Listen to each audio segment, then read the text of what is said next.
Soalnya pertanyaan kedua tentang adab ini yang dimaksud apa tadi? Mungkin maksudnya akhlak ya. Akhlak. Mungkin bagaimana mendidik anak-anak tentang adab, sopan santun, berakhlak kepada orang tua, kepada lingkungan. Bagaimana mendidik adab?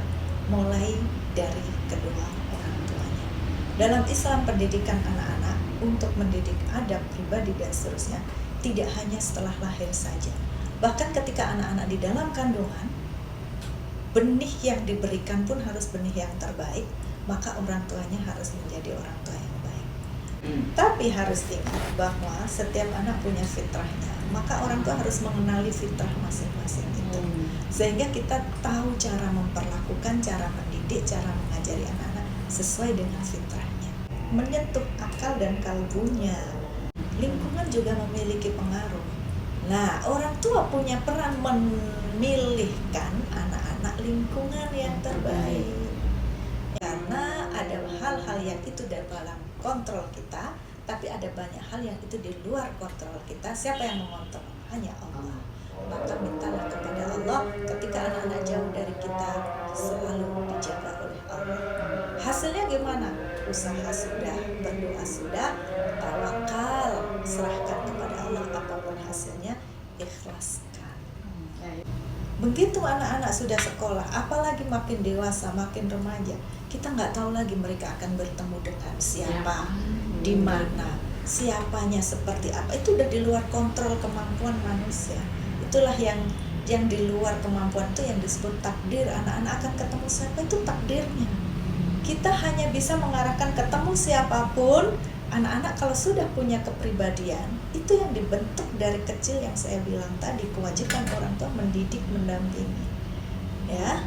Jadi apa yang ketika mendidik? Logikanya, akalnya harus dididik, bukan sekedar menghafal, tapi memahami dari apa. Menyentuh akal dan kalbunya. Manusia itu ada nafsu, ada kalbu, ada akal. Nah, setiap manusia punya fitrahnya sendiri-sendiri, maka perlakukan, lipat gandakanlah kebaikan-kebaikan mereka, minimalisirlah kekurangan mereka. Supaya diterima, maka harus sesuai dengan karakter anak-anak kita. Nah, itu orang tua yang paling bertanggung jawab. Apakah cuma orang tua? Karena anak-anak suatu hari tidak selalu sama orang tua, kan? Lingkungan juga memiliki pengaruh.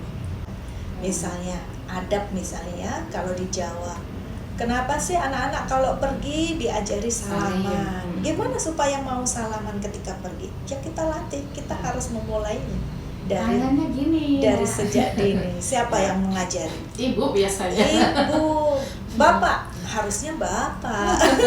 Tapi bapak percaya kerja kepada ibu. Ibu diamanai itu ibu, orang tua. Nah, ibu sendirian nggak cukup loh ya, jangan sampai fatherless. Ibunya berusaha keras tapi bapaknya tidak. Ini nggak imbang, harus dua-duanya kerjasama, bapak dan ibu. Harus punya kesepakatan dalam mendidik anak, pola asuh yang akan ditentukan. Jangan sampai bapak sama ibu punya pola asuh yang berbeda. Ibunya ngajari disiplin, anaknya udah kamu nggak usah ngikutin ibumu, repot nanti. Bapak juga nggak suka sama ibu kayak gitu. Nah, ini nanti akhirnya anak bingung, nggak punya figur. Ketika ada perselisihan antara bapak dan ibu, jangan di hadapan anak-anak. Di hadapan anak-anak, bapak dan ibu harus punya kesepakatan pola asuh mendidik yang disepakati berdua. Kalau berbeda, perbedaan itu dibawa ke kamar aja. Diskusikan bapak dan ibu, anak kita kok gini ya, gimana cara mengatasinya? Jangan diam-diam bapak sama ibu beda, yang ujungnya nanti anak jadi mengadu domba antar bapak ibu, lalu kehilangan figur, akhirnya cari figur di luar yang belum tentu itu lebih baik. Itu membahayakan. Gede-gede diajarin salim kok nggak salim lagi karena lingkungan misalnya. Anak-anak kita harus maksa ya, salim lah dok, sambil diajarin, apa gitu diajarin. Ya anak-anak suka lupa. Gimana? Gak usah dimarahin ya, anak-anak itu kalau dimarahin belum tentu bisa menerima. Malah menjawab. Kita harus tahu ada tipe anak yang memang harus dimarahin. Makanya tadi harus mengenali fitrah anaknya. Jangan menggunakan versi kita yang kita akhirnya tidak bisa masuk ke dunia mereka. yang ujungnya tujuan kita baik tapi tidak berdampak baik karena kita tidak mengenali anak-anak dengan baik, sehingga kita tidak bisa memberikan pendidikan yang baik sesuai dengan fitrahnya.